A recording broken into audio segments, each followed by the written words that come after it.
Sosok Robert Bono Susatya buka suara usai disebut jadi backing Harvey Muiz di kasus korupsi timah 271 triliun rupiah. Sosok Robert Bono Susatya alias RBS, pengusaha yang disebut-sebut sebagai backing dari Harvey Muiz di kasus dugaan korupsi tata niaga timah akhirnya buka suara. Ia berbicara di depan awak media usai menjalani pemeriksaan di Kejaksaan Agung atau Kejagung pada Senin 1 April 2024. Pantauan suara.com, Robert Bono Susatya keluar dari ruangan pemeriksaan pada Senin malam sekitar pukul 22.05 waktu Indonesia Barat. Dia mengaku menjalani pemeriksaan selama 13 jam sejak pukul 9 pagi. Saya sudah diperiksa sejak jam 9, kata Robert. Robert mengaku memenuhi panggilan pemeriksaan ini sebagai saksi.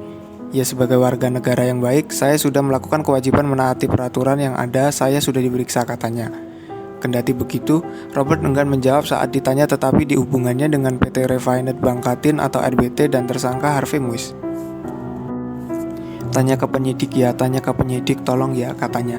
Selain Robert, penyidik Jaksa Agung Muda Bina Tindak Pidana Khusus atau Jampitsus, Kejaksaan Agung RI turut memeriksa dua saksi lainnya dalam perkara ini.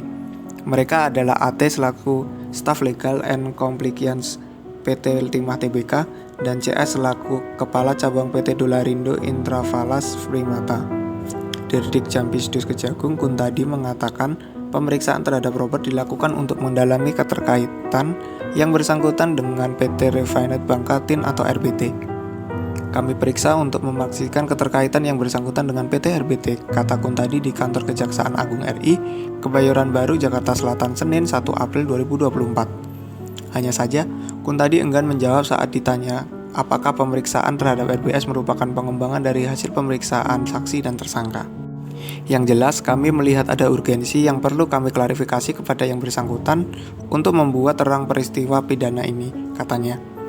Sebelumnya, Masyarakat Anti Korupsi Indonesia atau MAKI mendesak Kejaksaan Agung RI segera menetapkan RBS sebagai tersangka kasus dugaan korupsi tata niaga komoditas timah wilayah izin usaha pertambangan atau IUP PT Timah Tbk 2015-2022. Koordinator MAKI, Bonyamin Saiman, menyebut RBS sebagai aktor intelektual di balik kasus korupsi timah. Salah satunya perannya menyuruh tersangka Helena Lim dan Harvey Muiz memanipulasi uang hasil korupsi timah dengan modus CSR. Selain itu juga diduga sebagai pihak yang mendirikan dan mendanai perusahaan-perusahaan yang digunakan sebagai alat untuk melakukan korupsi tambang timah. RBS saat ini diduga kabur ke luar negeri sehingga penetapan tersangka menjadi penting guna menerbitkan daftar pencarian orang dan red notice Interpol guna penangkapan RBS oleh polisi internasional. Kata Boyamin kepada wartawan Senin 1 April 2024. Boyamin mengaku telah mengirimkan surat somasi terbuka ke Jaksa Agung RI ST Burhanuddin pada 28 Maret 2024 lalu.